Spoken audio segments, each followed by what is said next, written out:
La profesora pidió a Carlos que resolviera el problema frente a la clase como si fuera una broma. Nadie esperaba que su respuesta cambiara el rumbo de todo. En el aula con ventanas altas y olor a tiza vieja, las risas punzaron el silencio como cuchillos fríos. Carlos apoyó la escoba contra la pared con las manos ásperas y por un instante pareció llevar sobre los hombros el peso de años de trabajo nocturno y mañanas sin reconocimiento. «Carlos, seguro que entiendes integrales impropias, ¿no verdad?», dijo la profesora Elena con una sonrisa afilada que dejó claro que la sentencia ya estaba dictada. El gesto fue una pequeña ráfaga de ironía que encendió la sala como una chispa en pólvora seca. La escena olía a barniz y café derramado, la luz del pasillo se filtraba en franjas sobre la pizarra, la madera de las mesas crujía cuando alguien se movía, en el aire flotaba el sonido metálico de una llave que algún alumno había dejado en el bolsillo. «Vamos, Carlos, responde rápido para que podamos volver a la clase de siempre», murmuró Mateo con tono burlón. «Seguro que nos sorprende con la fórmula de la fregona», añadió Lucía con risa contenida. Las miradas de los estudiantes, de apellidos brillantes y carpetas nuevas, se clavaron en él como agujas. Carlos respiró hondo y el olor a sudor y jabón se mezcló con la memoria de noches leyendo en la penumbra. Nadie podía imaginar que bajo aquella camisa doblada y aquellas manos callosas latía la lógica de años de estudio interrumpido. La provocación fue el detonante. «Si es tan listo, dile la solución en la pizarra», insistió la profesora Elena, con la voz que buscaba reconocimiento entre sus pares. El murmullo subió y la curiosidad se volvió una red que apretaba.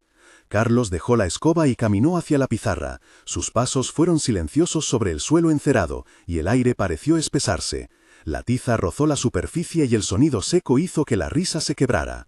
«No vine a hacer un espectáculo», dijo Carlos con voz tranquila mientras colocaba la tiza entre dedos que olían a detergente. La sala se inclinó hacia adelante como si el propio aula quisiera ver mejor. Aquello que comenzó como humillación encontró de repente un rostro sereno que no se defendía con ira, sino con trabajo. Diálogo de la escena tuvo intercambios que prolongaron la tensión entre profesores y alumnos. «No es momento para esto», dijo la profesora Elena con un tono que intentaba recuperar control. «Es el momento de la verdad», replicó Carlos sin prisa. Mateo soltó una carcajada cortante. «Por favor, haz algo para que vuelva a ser divertido». «No vine a entretener», contestó Carlos y sus manos empezaron a trazar símbolos que olían a memoria antigua. Lucía susurró: «¿Cómo puedes saber eso?» «Lo enseñaron en la escuela de los limpiadores», bromea otro alumno. «Cállate», ordenó la profesora, intentando recuperar autoridad. «No hay necesidad», reclamó Ana, la becaria que hacía prácticas y que siempre llevaba cuadernos en la mochila.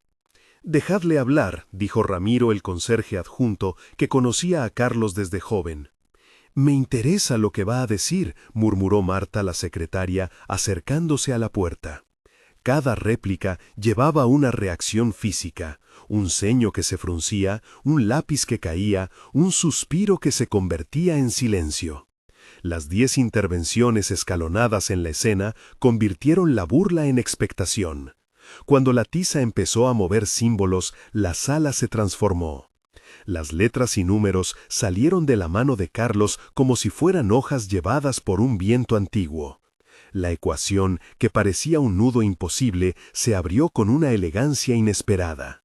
La luz se reflejó en la pizarra y produjo destellos que recordaban al brillo de un diploma viejo guardado en un maletín en el fondo de un armario. El olor metálico del marcador ahora se mezclaba con la fragancia seca del polvo de librería. Los estudiantes contuvieron la respiración, los labios se secaron, alguien se llevó la mano al cuello. La profesora Elena dejó de sonreír y su rostro se volvió un mapa de incredulidad.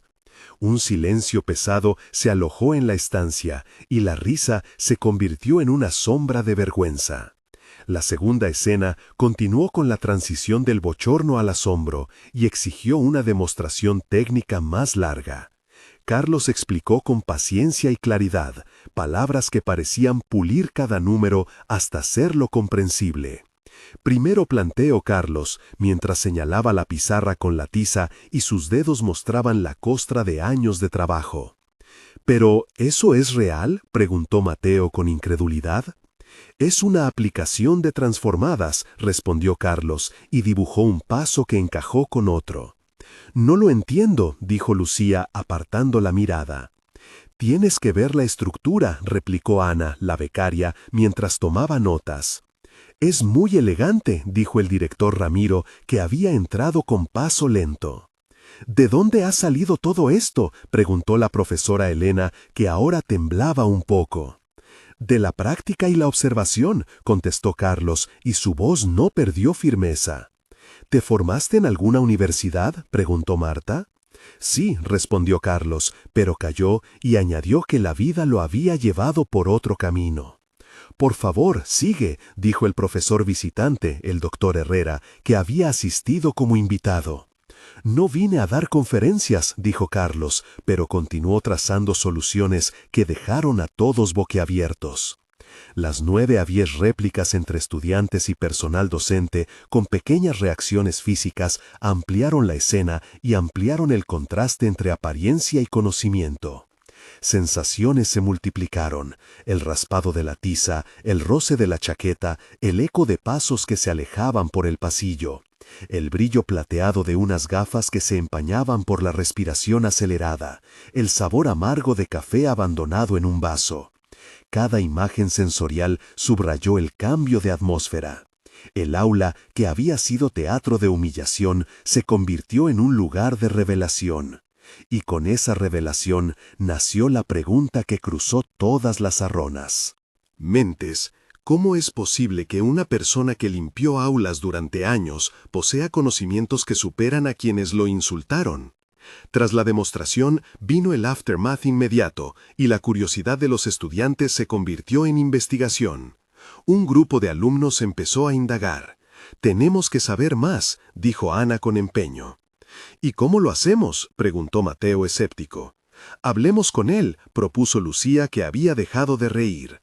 «Podemos revisar archivos de la universidad», dijo Javier, el estudiante de periodismo que olía a tinta de impresora. «Yo conozco a alguien en la delegación», replicó Marta, la secretaria. «Y yo tengo un contacto en la biblioteca», dijo Teresa, la estudiante de historia. «Esto no puede quedar así», dijo Ramiro con voz grave. «No es solo una anécdota», añadió el doctor Herrera, que observaba con ceño. «Hay que documentarlo», dijo la profesora Elena con voz contenida pero diferente. Las reacciones incluyeron susurros, mensajes que vibraban en móviles, cuadernos abiertos, el sonido de páginas volteadas, el calor de las manos en bolsillos. La primera investigación fue tímida pero persistente. Los becarios y los estudiantes empezaron a buscar pistas en archivos, en expedientes, en recortes de prensa. Poco después se encontró un maletín viejo bajo una mesa en el depósito, envuelto en polvo y cinta adhesiva. Cuando lo abrieron, el olor a cuero reseco y a papel antiguo llenó la sala. Dentro había diplomas con sellos, notas manuscritas y una primera plana de un journal científico con el nombre de Carlos en letras pequeñas. El hallazgo no era casual, era la primera prueba tangible que convertía la anécdota en caso. «Esto cambia todo», dijo Javier sosteniendo el periódico con manos que temblaban. «No podemos tirar esto», dijo Ana con una mezcla de emoción y miedo. «Debemos hablar con él», propuso Lucía. «Y con la dirección», dijo Ramiro, que entendía las consecuencias. La situación escaló y se sembró la duda sobre por qué ese material había sido olvidado o escondido. Ahora es momento de remontarse al pasado de Carlos para comprender la injusticia. Su backstory ocupa la raíz de la trama y explica cómo el talento fue desviado. Carlos creció en un barrio obrero al noroeste de la ciudad, hijo de madre costurera y padre carpintero. Desde niño desmontaba radios y sabía recitar fórmulas que aprendía por su cuenta en libros de segunda mano. A los 15 años ganó una beca para estudiar ingeniería, pero una tragedia familiar obligó a dejar los estudios para sostener la casa. Durante años trabajó en talleres y luego en la institución educativa donde ahora barría pasillos. Sus noches eran de estudio a la luz de una lámpara vieja, su escritorio olía a aceite y tinta y su cuaderno estaba repleto de diagramas. En su juventud colaboró con un grupo de investigación liderado por el doctor Herrera en un proyecto que resolvía un problema de estructuras y aparece citado en memorias que luego desaparecieron de los archivos oficiales. Con el tiempo, la precariedad lo empujó a aceptar trabajos que le quitaron visibilidad, mientras su nombre se diluía entre burocracias y envidias. La lucha económica y las responsabilidades familiares cerraron puertas que antes parecían abiertas. La elección de limpiar aulas fue una decisión pragmática que escondía la famosa verdad de que el mérito no siempre llega a quienes lo merecen. Los olores y las texturas del pasado acompañaron los recuerdos. La textura áspera de sus manos al rozar madera, el sabor de pan mojado en la prisa por terminar tareas, el brillo apagado de una medalla vieja, el sonido metálico de una máquina de escribir en la que dejó notas, la luz amarilla de una lámpara que consumía años de sueño. El contraste entre aquel joven prometedor y el hombre que sostenía la escoba era la imagen central de la injusticia. La documentación recuperada empezó a dibujar una línea clara. Había señales de plagio institucional y de borrado deliberado de contribuciones científicas. El descubrimiento impulsó un conflicto que escaló hasta confrontaciones formales. La directora del centro convocó a una reunión de la comisión con el director Ramiro, la profesora Elena, la secretaria Marta, el doctor Herrera como testigo, la becaria Ana y una audiencia estudiantil improvisada. En la sala de reuniones, el aire olía a papel húmedo y a nervios. La mesa de roble emitía un crujido que subrayaba cada palabra. «Tenemos pruebas», dijo Javier con tono periodístico, mostrando el periódico y los diplomas. «No podemos acusar sin más», replicó la directora con voz calibrada. «Esto no es una acusación sospechosa», dijo el doctor Herrera, que estaba pálido y evitaba mirar a Carlos. «¿Dónde estaban estas pruebas cuando debían haber sido reconocidas?», preguntó Lucía con voz firme. «Hay registros que faltan», dijo Ramiro, y abrió un archivo digital donde algunos nombres aparecían borrados. «Si hubo plagio, hay que restituir», dijo Ana con fuerza. «Propongo una revisión del expediente», añadió Marta. «Y una disculpa pública», sugirió Teresa. El tono periodístico se mezcló con el dramático a medida que se armaba el caso. La confrontación tuvo momentos tensos que necesitaron desarrollo. Uno fue la sesión del comité en la que documentos aparecían y desaparecían. Durante esa reunión, la tensión fue tal que la voz de la directora se quebró y salió a coger aire. El ruido del extractor de aire llenó el silencio. Las manos de Carlos se cerraron como garras sobre el borde de la silla. Un móvil se dejó oír con un tono infantil y rompió la compostura. Una gota de café cayó y manchó el expediente. Aquellos instantes de tensión duraron lo suficiente para que algunos presentes se replantearan su postura. Otro momento tenso fue la entrevista con un profesor emérito que negó reconocer coautorías y que, cuando se le mostró una copia con su firma, cambió de color. Su respiración se volvió rápida y la sala sintió un olor agrio a decepción. El tercer momento crítico llegó cuando la profesora Elena enfrentó a Carlos cara a cara y su intento de desautorizarlo se encontró con la calma firme de un hombre que llevaba años aceptando la injusticia. En esas escenas hubo silencio prolongado, miradas que se trenzaban, papeles que temblaban en manos sudorosas y el sonido lejano de una puerta que se cerraba con fuerza. La presión pública aumentó cuando Javier publicó un artículo que levantó preguntas sobre integridad institucional. La comunidad reaccionó. Vecinos, exalumnos y colegas comenzaron a compartir recuerdos y documentos. Nombres emergieron: Teresa la historiadora, Sofía la exalumna que ahora trabajaba en un laboratorio, Raúl el antiguo compañero de Carlos, Isabel una vecina que guardó una carta que lo mencionaba, y Antonio un mentor ocasional. Cada testimonio añadió piezas a un rompecabezas que hasta entonces había estado oculto. La imagen de Carlos dejó de ser la de un simple limpiador y empezó a reconocerse como la de un científico marginado. Llegó el momento de la contrapropuesta que cambiaría la dinámica institucional. Carlos no buscó venganza, pidió restitución y cambio estructural. «Quiero que se reconozca mi trabajo», dijo con voz serena frente al comité, «y que se cree un programa de becas para quienes, como yo, vieron interrumpida su formación». «¿Qué condiciones propones?», preguntó Ramiro. «Transparencia en los archivos, revisión de autorías y un programa de mentoría que incluya becas y plazas en el laboratorio», respondió Carlos. «¿Y tú quieres enseñar además de limpiar?», preguntó la directora. «No es solo mi caso», dijo Carlos, «es una oportunidad para cambiar la cultura». «Tenemos que discutirlo», replicó la profesora Elena con cierta resistencia. «No se trata de humillar», dijo Ana. «Se trata de justicia», añadió Javier, que velaba por la verdad. Fueron 8 a 9 intervenciones en la escena que llevaron a una negociación tensa y diplomática. La propuesta de Carlos incluyó condiciones concretas: un comité mixto para revisar autorías, la creación de 5 becas anuales que llevaran el nombre de aquellos investigadores invisibilizados, y la apertura del laboratorio para prácticas dirigidas por mentores del programa.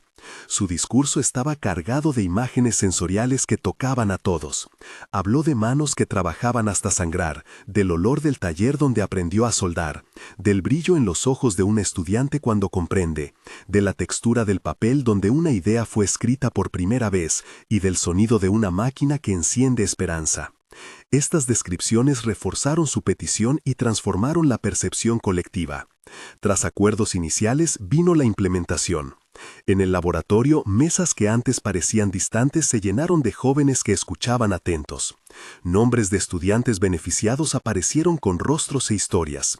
Marta, la hija de una limpiadora que soñaba con ser ingeniera. Diego, un joven migrante con talento para la electrónica. Paula, una madre que estudiaba por las noches. Andrés, un chico que había quedado fuera por culpa de un sistema opaco. Raquel, una estudiante con expediente brillante pero sin recursos. Y Hugo, un aspirante investigador que había perdido oportunidades. Los tutores fueron asignados. El doctor Herrera ofreció supervisión. La profesora Elena aceptó participar, aunque con reservas al principio. Ramiro coordinó las instalaciones. Ana gestionó las becas administrativas, Javier documentó el proceso, y Teresa cuidó la memoria histórica del proyecto.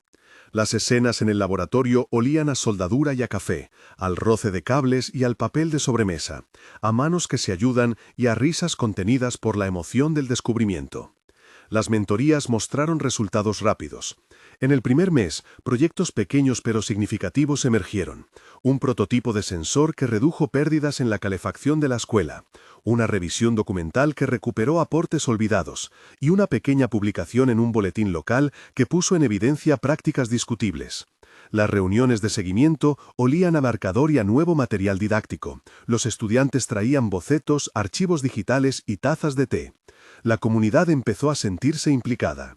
Las 18 intervenciones en reuniones de laboratorio, con reacciones sensoriales y emocionales, reforzaron la idea de que la restitución era posible y práctica. A un mes de iniciada la implementación, el impacto era tangible. El taller pasó de ser un sótano oscuro a un lugar iluminado donde se colgaban certificados y fotos. Se organizó una jornada en la que Carlos habló con voz pausada sobre su experiencia y los beneficios de abrir puertas. La sala olía a pan recién hecho porque la asociación de vecinos llevó bocadillos.